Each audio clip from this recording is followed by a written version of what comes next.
అందరికీ నమస్కారం. నేను doctor N Vinod Kumar, ENT specialist. నేను doctor Aruna fertility specialist, doctor Fatima gynaecologist, అలాగే మాతో పాటు సుమన్ అనే ఆర్థోపెడిషన్ కన్సల్టెంట్. సో మేము 2004 నవంబర్లో గాంధీ చౌక్ మెజారిటీ హాస్పిటల్ని స్థాపించాము. మన శిల్పా రెడ్డి గారు ఫాదర్ శిల్పా మోహన్ రెడ్డి గారు ఇనాగ్రేట్ చేశారు హాస్పిటల్.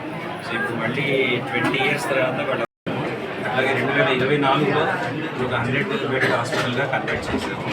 ఇందులో ఓన్లీ ఈఎన్టీ ఫర్టిలిటీ గైనెక్ ఉండేది. ఇప్పుడు గైనెక్ ఫుల్ టైం డాక్టర్ గారు ఫాతిమా గారు, అట్లాగే సుమన్ని ఫుల్ టైం ఆర్థోపెడిషియన్ మన దగ్గర అవైలబిలిటీ ఉన్నారు.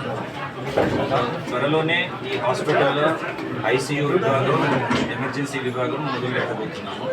సో ఈ అవకాశాన్ని మీరు ఉపయోగించుకోవాలి. అలాగే ఈ హాస్పిటల్ నందు మామూలు డిస్ట్రిక్ట్ హెడ్ క్వార్టర్లో కాకుండా మెట్రో సిటీస్లో ఉన్నట్టు 4 మాడ్యులర్ ఆపరేషన్ థియేటర్స్, ఒక 12 bedded ఐసీయూ, సో అన్ని